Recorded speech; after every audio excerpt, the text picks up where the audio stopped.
시사톡 시시각각 최용선 민주당 민주연구원 부원장 스튜디오 나오셨습니다. 안녕하십니까? 안녕하세요. 그리고 또 한 분 김윤 국민의힘 서구울 당협위원장 오늘 개인 일정으로 전화로 연결하겠습니다. 안녕하십니까?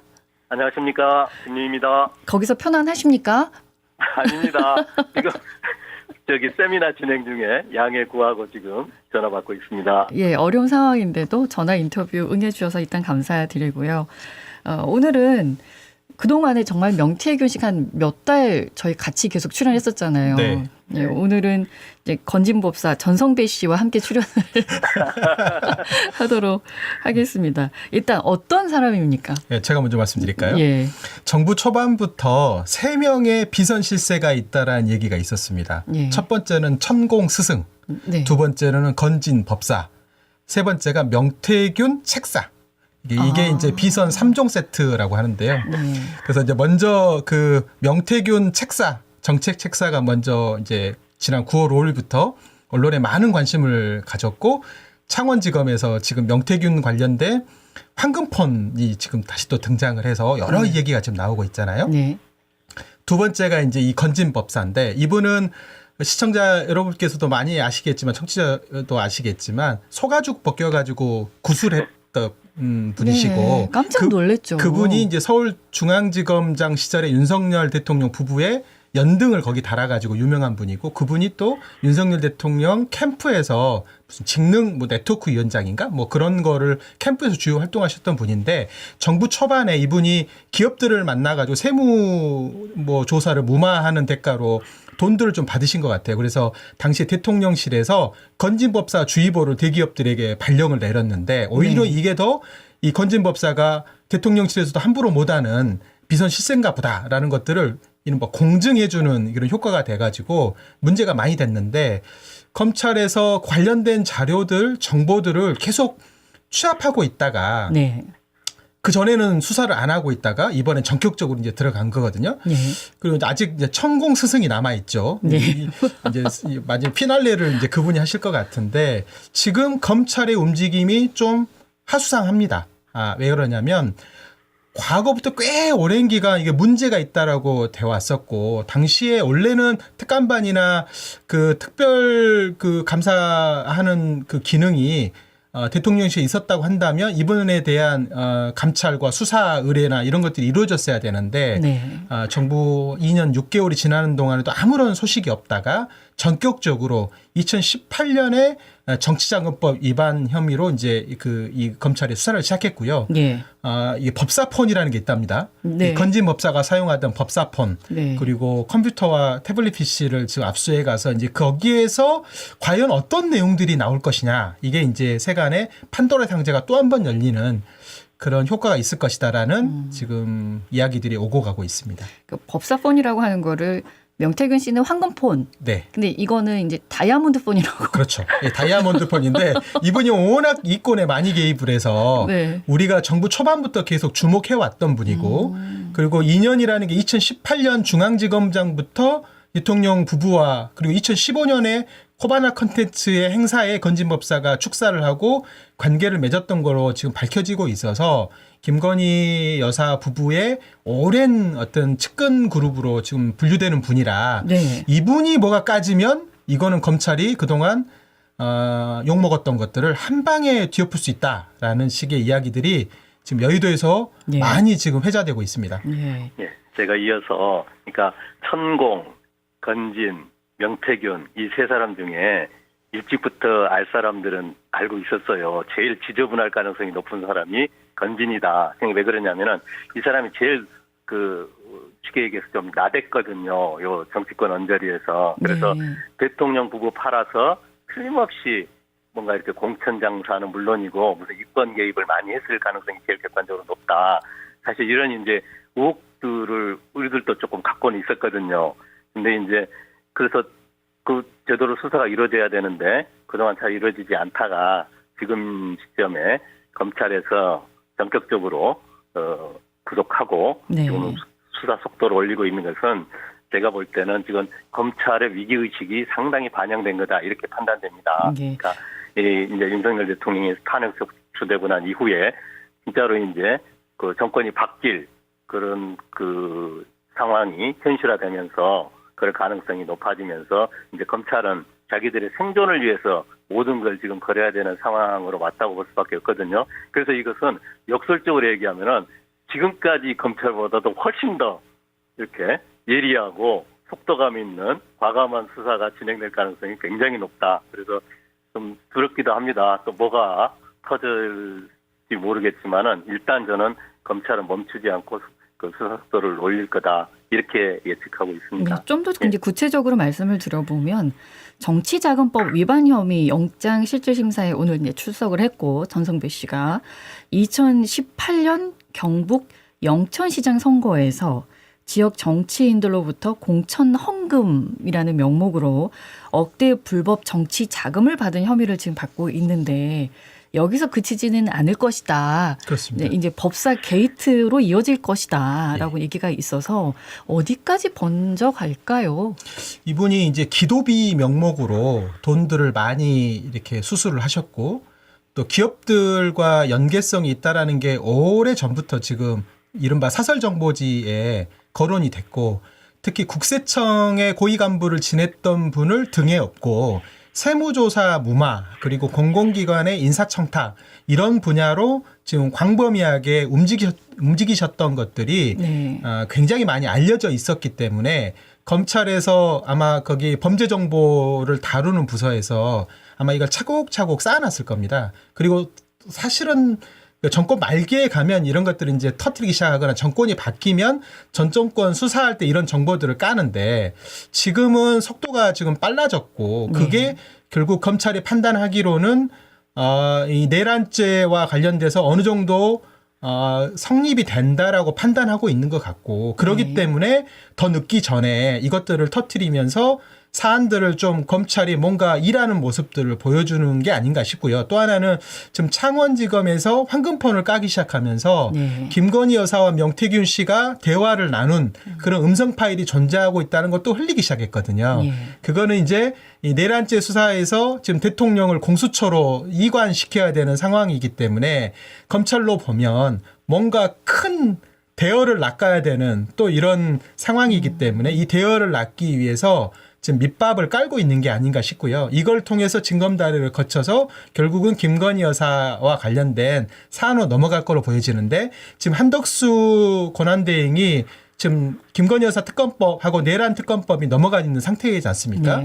이거를 거부권 행사하기가 쉽지 않은 상태입니다. 그러다 보면 특검을 중심으로 해서 주인공이 확 이제 바뀌게 되는 그런 상황이 되기 때문에 늘 주인공만 해왔던 지금 검찰로 보면 위기의식을 느꼈을 거라고 보고 새로운 어떤 영화를 개봉시켜가지고 사람들의 관심을 끌려고 하지 않겠는가 싶은데요. 이거는 굉장한 정도의 일종의 황색의 영화에 가까울 정도로 지저분한 내용들이 많이 나오지 않을까 조심히 예측해 봅니다. 저도 이제 오늘 얘기를 좀 더 구체적으로 창원 그 지청에서 수사를 어떻게 하고 있는 얘기를 좀 들었는데 정말로 하여튼 끝까지 팔 기세라고 하더라고요. 그러니까 명태균 게이트 3인방은 지금 어느 정도 좀 나온 거 아닙니까? 오세훈, 홍준표, 이준석 이 부분에 대해서 명확하게 그 물증들을 많이 확보했다고 그렇게 물론 아직 첩보 차원입니다만은 그렇게 얘기하고 어쨌든 이게 이제 지금 탄핵 소추 공무와 맞물려 가지고 창원지검이 솜씨를 한번 제대로 발휘하겠다. 좀 그런 분위기라는 얘기를 제가 오늘 좀 들었고요. 또 오늘 또 어떤 게 진행됐냐면은 경찰 국수본을 압수수색했거든요. 검찰에서. 그러니까 저는 이 부분은 또 뭐하고 관련된 거냐면은 지금 윤석열 대통령을 이제 윤석열 대통령과 관련된 수사를 지금 공식적으로 이관을 했거든요. 그러면서 이제 요게 넘어가는 대신 여기 검찰에서 어찌 보면 이제 일정하게 경찰을 압박하고 좀 이렇게 다시 본인의 그 주도권을 놓지 않으려는 그런 어떤 차원의 시도라는 측면도 좀 있지 않을까 그런 게 보여집니다. 그런데 결론적으로 이렇게 국민의 입장에서 보면은 어쨌든 지금 검찰이 자기 살기 위해서 밥값을 지금 톡톡히 하고 있는 국면으로 접어들었다. 저는 그렇게 판단합니다. 네, 전화 인터뷰를 하니까 준비를 더 많이 하신 것 같습니다. 오늘 윤 대통령 측의 석동현 변호사가 기자회견을 또 열지 않았습니까? 이 얘기를 들으면서 국민들은 이건 또 뭔가 이렇게 한솔 많이 쉬셨을 것 같은데 이 기자회견은 어떻게 보셨습니까? 이것도 제가 먼저 말씀드릴까요? 네. 내란을 소란으로 지금 만들고 싶은 것 같습니다. 근데 윤석열 대통령이 계엄령을 선포하고 나서 내란을 벌인 것은 헌법과 내란 관련된 그 계엄법에 명시되어 있는 것을 엄격하게 어긋난 부분들이 너무 많기 때문에 그 모든 국민이 그걸 다 받지 않습니까? 네. 그래서 저는 이 지금 석동현 변호사의 취지는 물론 이제 법정에서 이제 수사가 이제 진행되는 과정에 수사 단계나 재판 과정에서 밝혀야겠지만 우리 온 국민이 봤던 내용은 이런 겁니다. 윤석열 대통령이 계엄을 발령한 상황도 아닌데 가령 헌법 77조 1항이나 계엄법 2조 2항에 해당되지도 않은데도 불구하고 계엄령을 발동을 했고 또 국무회의에서 심의 절차도 제대로 안 지켰거든요. 그거는 계엄법도 위반입니다. 네. 그리고 그 국법상 행위에 대한 문서나 부서를 대통령이 해야 되는데 그것도 하지 않았어요. 네. 그러니까 절차적으로도 이건 헌법 82조의 위반이에요. 그리고 국회에 대한 통고도 하지 않았어요. 이것도 헌법 77조 4항의 위반이거든요. 예. 그리고 헌법기관에 병력을 투입해서 실력으로 봉쇄하고 권능을 방해했잖아요. 국회하고 중앙선거관리위원회. 이것들은 형법 91조 이건 위반된 사안이거든요. 이런 것들을 보면 이 모든 것들을 누구를 통해서 했냐? 온 국민이 다 알잖아요. 이 수계는 대통령이다. 네. 그리고 주요 임무 종사자들은 장관들이고 각 군의 그 육군의 핵심 지휘자들이고 이것들을 우리가 다 봤기 때문에 석동현 변호사의 오늘 이야기는 뭐 취지는 충분히 이해하나 근데 그게 법전과 수사 단계에서 그리고 헌법재판소에서 어느 것 하나도 사실은 받아들이기가 쉽지 않은 내용이다. 저는 그렇게 생각합니다. 그러니까 오늘 석동현 변호사의 다른 취지를 요약하면 세 가지거든요. 네. 하나는 윤 대통령이 직접 잡아들여라, 또 끌어내라 이런 사실이 없다고 지금 완전 지금 부인하고 있는 겁니다. 그럼 이거 이게 이 부분이 뭐하고 정면 충돌을 하는 거냐면은 그 홍장원 국정원 1차장이나 그다음에 그 특전사령관 누굽니까 저 곽정근인가 그 사람들 국회적 의원 끌어내라는 그 명령을 직접 받았다고 했던 사람들 이 사람들하고 지금 진술하고 정면으로 충돌하고 있는 상황이기 때문에 아마 제가 볼 때는 불가피하게 이건 대질 신문이 이루어질 수밖에 없는 그런 상황이 좀 아닐까 싶고요. 그다음에 또 극구 지금 내란이 아니다라고 주장하는 거거든요. 근데 그러면서 이제 어떤 그 논리적 근거를 대냐면은 아니 내란을 일으키는데 예고하고 내란 일으킨 뭐 봤냐. 그다음에 또 저기 국회에서 철회하란다고 즉각 철회하는 거 이게 무슨 어떻게 내란이 성립조차 하는 거냐. 이걸 이제 주장하는 거고 마지막으로는 탄핵소추 자체가 너무 졸속으로 이루어져 가지고 이거 말이 안 된다. 이런 주장을 하고 있는데 네. 제가 판단할 때는 그리고 다수의 우리 국민들이 판단할 때는 궤변입니다. 그 결과론적인 그 사후적 합리화하고 자기 변명에 불과하다라고 누가 보더라 다수가 그렇게 판단할 거기 때문에 저는 오늘 그 석 변호사 윤 대통령 측의 어떤 그 변론은 그 다수의 공감을 얻기가 매우 어렵지 않겠는가. 예. 그러나 이제 분명한 건 그 윤 대통령도 지난 12월 12일 담화에서 자기는 죄 없다. 내가 뭐 잘못했냐.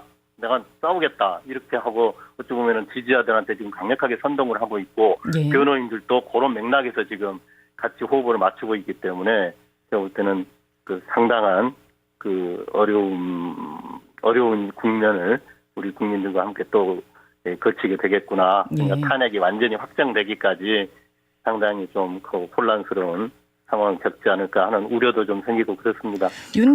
윤 대통령 측이 오늘 굳이 기자회견을 하지 않아도 되는데 한 거였거든요. 그게 제가 보기에는 석동현 씨가 지금 언론에 계속 등장하고 싶으신가 봐요. 네. 한동안 지금 그 정광훈 목사가 따라다니면서 이게 주목돼서 멀어진 분이거든요. 이분이 무슨 대통령, 윤석열 대통령의 40년직이라고 하면서 뭐 실세인 것처럼 했지만 공천에서 떨어져가지고 컷오프 돼가지고 네. 그분이 그 자유통일당 그 정광훈 목사를 따라다녔어요. 아. 그러다가 이제 잊혀진 분이거든요. 그 네. 구구 태극기 부대에 따라다니신 분이 되니까 국민의힘에서도 이제 손절한 분인데 이분이 갑자기 이제 윤석열 대통령의 최측근으로 다시 또 등장을 한 거예요. 네. 그러니까 뭐 지금 힘을 주체를 못하고 언론을 상대로 막 본인이 브리핑하고 헛소리만 하고 있거든요. 근데 이거는 뭐 도움이 안 될지는 모르겠지만 하나 딱 지적하고 싶은 거는 윤석열 대통령이 자기 집무실 책상에 네. 모든 책임은 대통령 나에게 있다라고 엄청 자랑을 했어요. 내가 그런 마음으로 국정을 하겠다. 네. 영어로 그걸 써가지고 그걸 그 막 언론에다 자랑했잖아요. 집권 때부터. 네. 네. KBS 뭐 인터뷰할 때 이거 보여주면서 네. 근데 이제 와가지고 나는 아니다라고 저게 뒷공무니를 빼는 걸 보니 이분이 대장 역할을 하면서 무침 그동안에 뭐 이렇게 거드름 피우시더니 두목처럼 활동하시더니 이제 와가지고 나는 몰랐다. 나는 하지 않았다라고 지금부터 저런 모습을 보이니까 야, 참 윤석열 대통령답지 않다.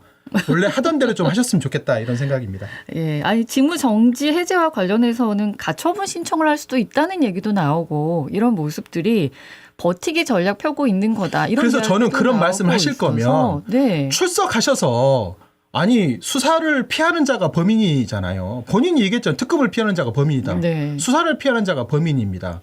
윤석열 대통령은 빨리 소환장 받으시고 출석하셔서 본인이 법 절차 내에서 할 수 있는 말들을 절차와 규정을 지켜가면서 하셔야지 저렇게 지금 배수이지를 치고 농성하듯이 하시는 거는 검사 윤석열의 모습이 아니다. 우리 국민들이 바라는 검사 윤석열의 모습은 당당하게 법과 원칙에 따라서 그런 행동을 보이셨으면 좋겠다 이렇게 생각합니다. 예. 그리고 이제 그 수사권이 공수처로 넘어갔지 않습니까? 네. 그래서 공수처에서 늦어도 다음 주에 조금 더 이렇게 논리를 정확하게 정리를 해서 다시 이제 그 소환장을 이렇게 보낼 것 같아요. 저는 그것까지 이제 어떤 핑계를 대고 불응하기는 어렵지 않겠는가 그렇게 네. 저도 조심스럽게 예측을 합니다. 헌재가 보낸 탄핵 심판 관련 서류 또한 윤석열 대통령 측이 지금 받고 있지 않고 있어서 참 좀 비겁하다. 네.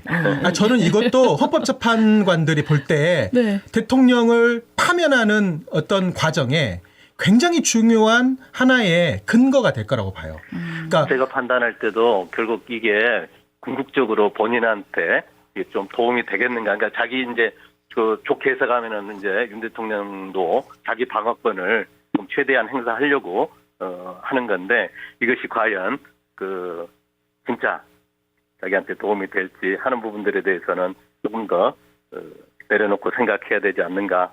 저는 그렇게 판단합니다. 네, 그냥 한 명의 개인으로서 상대하고 있구나. 나라의 대통령의 모습은 찾아보기가 좀 힘들구나.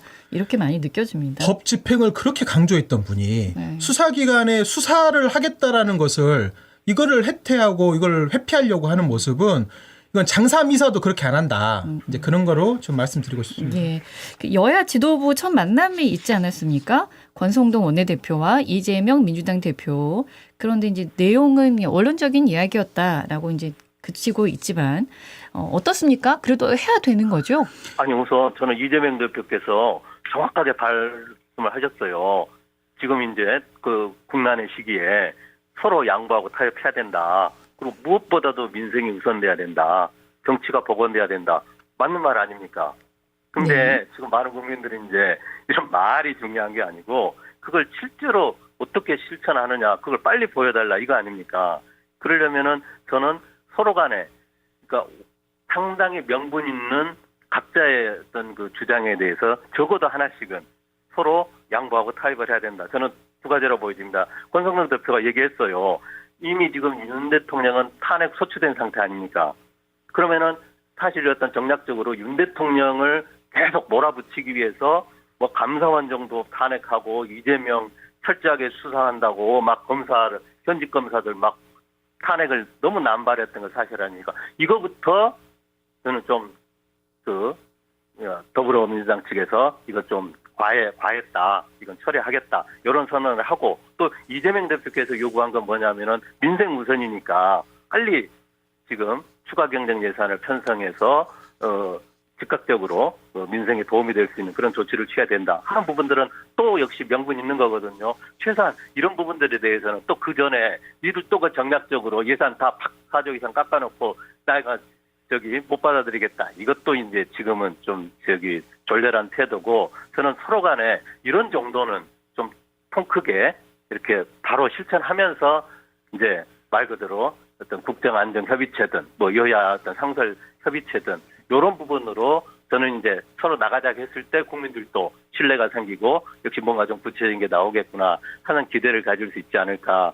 그렇게 해서 저는 서로 간에 이렇게 하나씩은 통 크게 양보를 해야 된다. 그리고 하나 더 덧붙인다면은 혼자 말씀 다 하시게요? 아니 탄핵 심판도 네. 좀 신속하게 진행되지 않아서 마찬가지로 이재명 대표 선언한 내 재판도 나 절대 지연 안 시킨다. 633 원칙에 따라서 빨리빨리 내 재판도 저기 신속 공정하게 진행해 달라. 요 공동 선언을 지금 하셔야 된다. 저는 그렇게 생각합니다. 자, 이재명 국민들 대표가 많은 생각일 거다. 네, 국정안정협의체를 제안을 했고, 근데 방금 말씀하신 걸 들어보면은 일단 그 전에 뭔가 하긴 해야 된다. 민주당이 이렇게 말씀을 하셨는데 같이 해야 총장께서는 된다는 어떻게 거죠. 생각하십니까? 저는 권선동 원내대표는 자격이 없다고 생각합니다. 음. 국민들이 누가 집권 여당으로 보여지냐라고 설문조사를 했더니 민주당이다라는 의견이 50%가 넘었어요. 지금은 민생 문제를 얘기하지 권성동 대표가 한 얘기는 정치적인 얘기거든요. 지금도 주판을 튕기고 있는 거예요. 어떻게 이 국면을 벗어날까? 지금 17개 광역단체장들이 모여서 회의를 했는데 그중 12군데가 국민의힘 소속입니다. 민주당은 5곳이고 네. 확장적 재정적적이 필요하다. 추경이 필요하다고 합의문을 만들었어요. 그러면 권성동 대표가 만약에 집권여당의 지금 비대위원장 격이라고 한다면 그 얘기를 해야죠. 민생 문제를 얘기해야죠. 어디서 엉터리 같은 얘기를 하고 있습니까? 어디서 정치적으로 셈법을 하고 있는 겁니까? 저는 국민의힘이 지금 망조가 들었고 간판을 낼 때가 됐다고 생각합니다. 왜냐하면 민심을 받아들이지를 못하고 있어요. 여전히 정치적 계산만 하고 있다. 저는 그렇게 보여져서 이재명 대표를 만났으면 예산 문제와 관련된 얘기를 하고 지금 경기가 거의 폭망의 일보 직전이잖아요. 외국 그 포브스라는 잡지에서 윤석열 대통령을 GDP 파괴자, 킬러다라고 이렇게 지적하고 있고 이것으로 인한 경제적인 문제를 온 국민이 할부금으로 갚아야 될 상황이다라고 얘기하고 있어요. 반성해야 됩니다. 그리고 지금 이재명 대표는 정치적 문제를 얘기 안 하고 있잖아요. 민생 문제를 얘기하고 있고 이 문제와 관련돼서 얼마든지 논의가 가능하다라고 얘기하고 있기 때문에 이런 문제들을 좀 풀어갔으면 좋겠다고 생각하고 법안국회가 12월 달에 이제 진행이 되니까 민생 법안들에 대해서 합의해서 해결할 수 있는 문제를 논의해야 된다. 다만 한덕수 권한대행이 이 정치적 문제에 이렇게 앞잡이가 돼서는 곤란하다. 특검법 문제를 거부권 행사하지 말고 국민의 요구를 받아들여서 저는 그 문제와 관련돼서는 국회의 요구들을 수용을 하고 민생 문제에 대해서는 민주당이 얼마든지 열려있고 논의할 자세가 돼 있기 때문에 그 문제와 관련돼서 빨리 논의체를 만들고 협의를 시작해야 된다. 이렇게 생각합니다. 예. 이 맥락에서 오늘 그 한덕수 권한대행이 6개 법에 대해서 거부권을 행사했잖아요. 네. 저는 이건 좀 불가피했다고 생각합니다. 그건 내용면에서 아시다시피 국회법 같은 경우에 명백히 위헌 소지가 있었고 명시적으로 위헌 소지가 있습니다. 그다음에 뭐 국회 증언감사법 같은 경우는 기업인들한테 그 막대한 그 해가 갈 수 있는 그런 어떤 독소 조항이 들어 있었기 때문에 여기 양곡법은 또 말할 것도 없고요. 국민 세금으로 어떤 편파적인 농어민을 지원해준다는 건데 이것은 제가 볼 때는 지금 설득력을 갖기가 객관적으로 어렵기 때문에 저는 이 부분에서 거부권을 행사한 건 저는 단순한 반대가 아니에요. 저는 한 권한대행에 상당히 그 고뇌가 있었다 이렇게 생각이 됩니다. 그래서 중요한 건 뭐냐면은 적어도 지금부터는 입법 발의를 하려면은 최소한 여야가 합의된 그런 안을 이렇게 올리는 게 이렇게 맞겠다 이런 어떤 생각을 합니다. 그런데 이제 30일 날 그 내란 특검 이제 내란 지금 이제 이미 그 김건희 특검과 내란 특검이 올라온 거 아닙니까? 네. 이 부분에 대해서는 저는 그 거부권을 행사하는 것이 쉽지는 않을 거다. 그 전에 설사 거부권을 행사하더라도 내란 특검 같은 경우는 지금 그 국민의힘 의원들 중에 이미 윤 대통령의 탄핵 소추에 찬성을 했던 의원들이 명시적으로 12명 사실은 잠재적으로 더 있습니다. 그건 특수한 상황 때문에 이제 그 마음 먹었다가 좀 이렇게 그 무효 내지는 집권한 분들이 계신데 이런 분들이 지금 내란 특검에 대해서는 이미 본인 의사를 객관적으로 천명했기 때문에 거부하기도 힘들고 설사 거부한다 하더라도 국회에서 3분의 1을 다시 넘게 될 가능성이 높다. 그래서 2024년이 이제 다 거의 지나가고 연말이 지금 되지 않았습니까? 너무나 놀랐던 가슴을 쓸어내리면서 국민들이 좀 따뜻하게 보내야 될 이 시점에 좋은 말씀 한 말씀 해주시죠. 네, 지금 그 내란 사태로 인해서 경기가 다 죽어버렸잖아요. 네. 지금 다 연말에 송년회를 하기가 어려운 상황이 돼버렸어요. 무거워져 버렸기 때문에 지금 자영업이 고사 직전인데 빨리 이 문제를 가지고 여야 정이 모여서 대통령이 없으니 예. 합의하는 모습들을 보였으면 좋겠다 이렇게 생각합니다. 예. 저도 동의합니다. 예. 지금 거기서 회의하고 계시죠? 네. 예. 저희 나눈 이야기들 그리고 국민들을 위한 이야기 많이 나눠주시기 바랍니다. 고맙습니다. 알겠습니다. 예. 고맙습니다. 언제 어디서나 내 손 안의 뉴스. 광주 MBC 뉴스 유튜브 구독으로 함께하세요.